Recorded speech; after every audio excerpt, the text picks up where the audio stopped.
హనుమకొండ జిల్లా పరకాల్లో తెలంగాణ జాగృతి అధ్యక్షురాలు కవిత ప్రకటించారు. ఇటీవల సోషల్ వెల్ఫేర్ హాస్టల్లో ఆత్మహత్య చేసుకున్న ఏకు శ్రీవాణి కుటుంబ సభ్యులను ఆమె పరామర్శించారు. ఈ 2 సంవత్సరాల్లో దాదాపు 100 మందికి పైగా విద్యార్థులు ఆత్మహత్యకు పాల్పడ్డారని కవిత ఆరోపించారు. విద్యార్థుల ఆత్మహత్యలను ప్రభుత్వం పట్టించుకోవాలని కవిత డిమాండ్ చేశారు.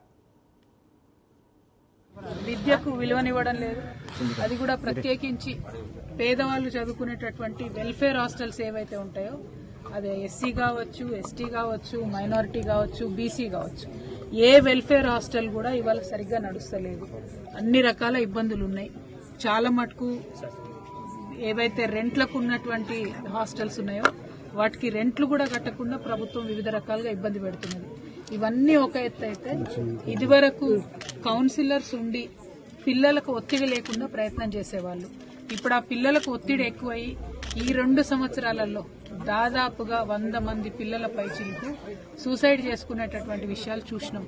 నేనే స్వయంగా నిన్న మొన్న కూడా హుజురాబాద్ లో ఇంకొక పాప దగ్గరికి పోయినా, సిమిలర్ సర్కమ్స్టాన్సెస్ లో చనిపోయింది. అయినప్పటికీ ఇప్పటి వరకు ఇక్కడ చనిపోయినటువంటి మా పరకాలలో చనిపోయినటువంటి ఏకు శ్రీవాణి విషయం గాని, నిన్న హుజురాబాద్ లో చనిపోయినటువంటి శ్రీవర్షిని విషయం గాని, అట్లా అనేక మంది ఆడపిల్లలు మగపిల్లలు సూసైడ్ చేసుకున్నారు. Same age 9th, 10th, 11th ఈ క్లాసెస్ వాళ్ళు. కానీ పట్టించుకోవడం లేదు ప్రభుత్వం. నేను మళ్ళీ ఒకసారి మానవతా కోణంతో ఆలోచించవలసిందిగా ప్రభుత్వాన్ని డిమాండ్ చేస్తా ఉన్నాను. సత్వరమే డీజీపీ గారిని నేను డిమాండ్ చేస్తున్నాను. మీరు కొంచెం సీరియస్ గా ఎంక్వైరీ చేయండి. కారణం ఎవరో కనుక్కోండి. సస్పెండ్ చేస్తారా, పక్కకు పెడతారా, ఒక భయం అయితే ఉండాలి ఖచ్చితంగా. మరొకవేళ ఉపాధ్యాయులకు పని ఒత్తిడి ఎక్కువైతే దానికి ఒక మార్గం కనిపెట్టండి. ఏదో ఒకటి చేయండి. కానీ ఈ పాపలు ఎందుకు చనిపోతున్నారు, ఈ పిల్లలు ఎందుకు ఇట్లా ఆత్మహత్యలు చేసుకుంటారన్న విషయం ఖచ్చితంగా తెలుసుకోవాలి. వీళ్ళు మన తెలంగాణ భవిష్యత్తు. దీని మీద ప్రభుత్వం సీరియస్ గా ఆలోచన చేయాల్సింది కోరుతా ఉన్నాం.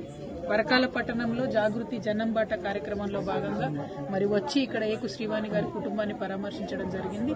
ఇదివరకే చెప్పినాం, 3 నెలల క్రితం ఎప్పుడైతే ఈ పాప అన్ఫార్చునేట్లీ చనిపోయిందో ఆనాడే చెప్పినాం, జాగృతి మేము ఫాలో అప్ చేస్తాము అమ్మాయి గురించి అని చెప్పి. ఈ రోజు మళ్లీ కుటుంబం వద్దకు వచ్చాం.